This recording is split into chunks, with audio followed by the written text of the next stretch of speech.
The easiest way to get into the meditative state is to begin by listening. If you simply close your eyes and allow yourself to hear all the sounds that are going on around you,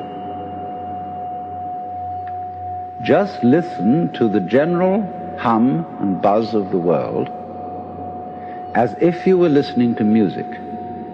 Simply allow them to play with your eardrums. To truly live in the present moment, one needs to transcend all distractions. Focus on one thing. We go through our day bouncing from one distraction to the next. When you slow down, you start to hear a voice in your head, a constant dialogue that never stops.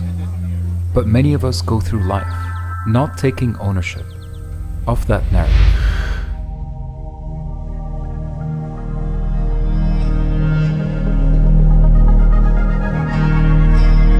It's always the best moments when you've got literally a video explaining to you how to get to a place. So anyway, this is the little hill you'll have to take. Almost here, and first time with the horses. I don't think I've actually been on a horse in a long time to start with. And I think I'm a little bit overweight to be on a horse, I feel like. But this is going to be a little bit different. We're going to be meditating with horses, connecting through telepathy, working with these beautiful giant creatures in a way to allow us to ground ourselves and to find a bit of grounding really to start the day. It's 5:12 right now, so sunrise is going to be in the next 20 minutes. Just need to find the space. Amjad is an old friend who had accepted to be part of this experiment, experiencing sound and horses to find grounding in the intention to develop a deeper connection with his son. We spoke about the connection between humans and animals and how that's really profound, and living sort of like the modern life, we forget about that. Unless you've got a pet at home, but that's a whole different experience with the horses. But tell us what's about to happen. Well, I don't want to say much because we are gonna experiment and let everything happen inside the paddock. Yeah. But of course we are here, this place is the EAPD. It's an association for kids with determination. So these horses work with the kids. They're used to be in a very relaxed, they're in a very relaxed lifestyle. They work with energy, they work with kids, so they're very much connected. They are all retired horses, rescue horses, so they are super chilled, yeah? Okay. And well, what we are going to do is to experiment a little bit of sound healing with the hand drum and interaction with the horses. I work with a method called horse-guided empowerment, and with it is based basically in the self-reflection through interaction with the horses. Okay. So I'm gonna do a little bit of horse-guided empowerment with you, see how you feel. That works, yeah. And then I want you to really describe us how do you feel with the sound surrounded with the horses. Okay, yeah. That's a little bit of what we're gonna do.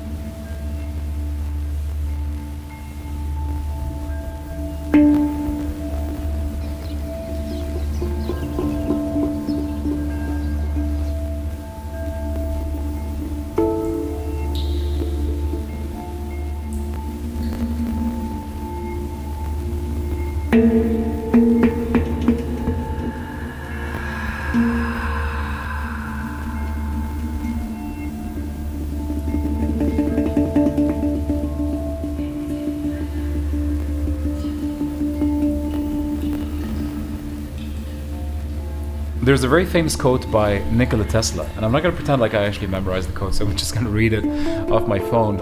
And it is, if you want to find the secrets of the universe, think in terms of energy, frequency, and vibration. When I first read that, it resonated with me because it reminded me of the connection that I feel to energy and vibration in the state of meditation. And that's why, to me, sound plays a major component in grounding myself, going inwards, and finding peace. So the purpose for this video is to explore different modalities that have sound as one of the main components in the practice. Now, while I was on this quest, a friend of mine sent me a video around something called fly therapy. When I did see the video, I was super intrigued to go up to Ras Al Khaimah, which is about 2 hours away from Dubai, and sit down with Melanie that actually came up with this practice.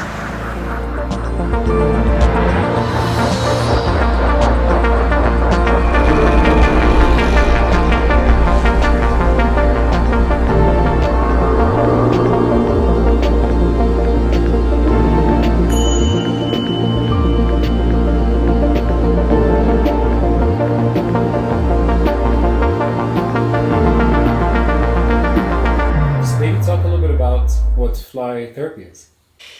To me, is a compilation. Like, it's just all of what I've learned the last few years, like all of the practice I've been diving in the last few years, trying to really bring this into one treatment.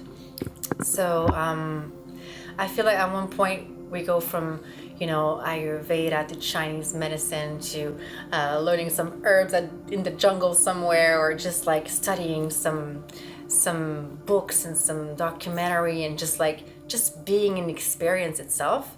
And then I also got into lots of certification at one point, just like studying and doing this certification, this one, and learning about all of these things. And at the end of the day, I felt like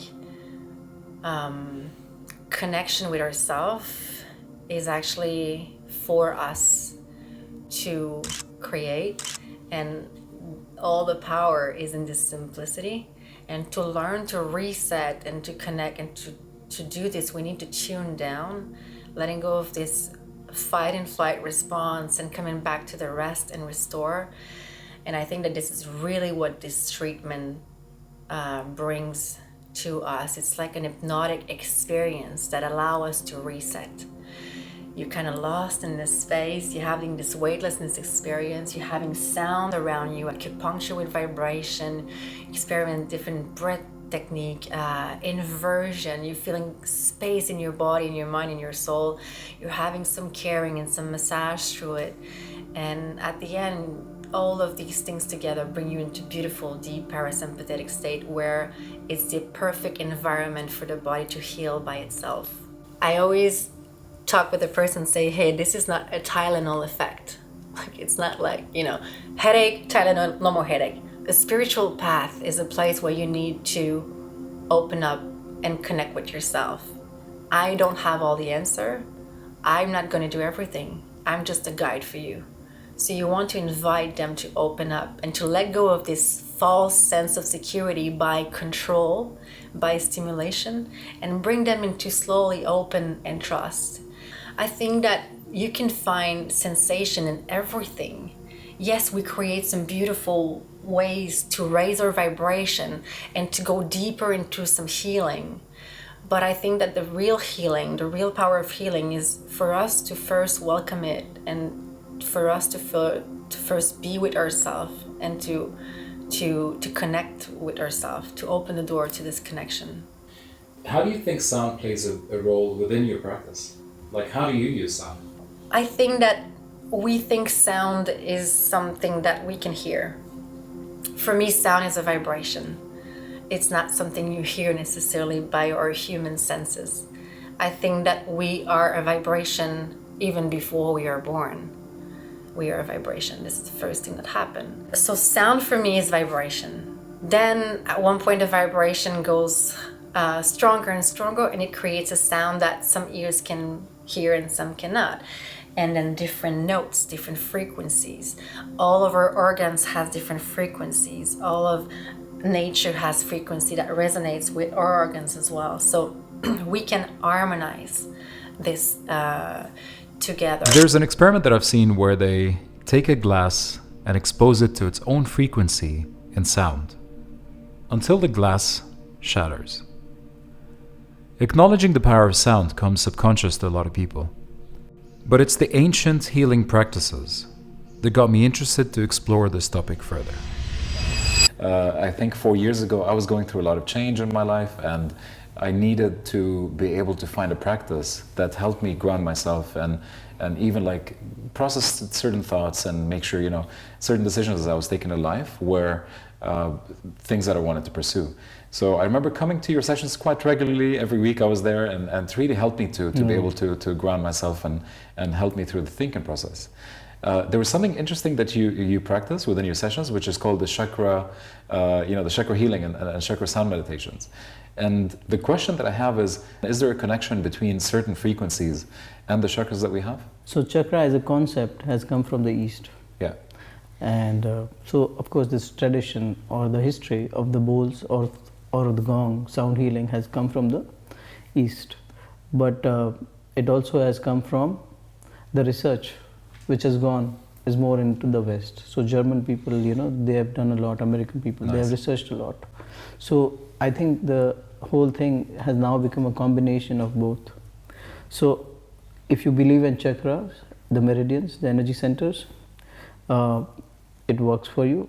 But even if you don't believe in that concept, it works at the body level, physical level, the organ levels. So there are frequency, there are research which has been conducted wherein a certain frequency helps a certain kind of body part. So be it the heart, be it the digestive system, be it the sexual organs. So there is a relation to the sound frequencies and the particular organ. The research has gone. As a chakra based system, primarily we have 7 chakras.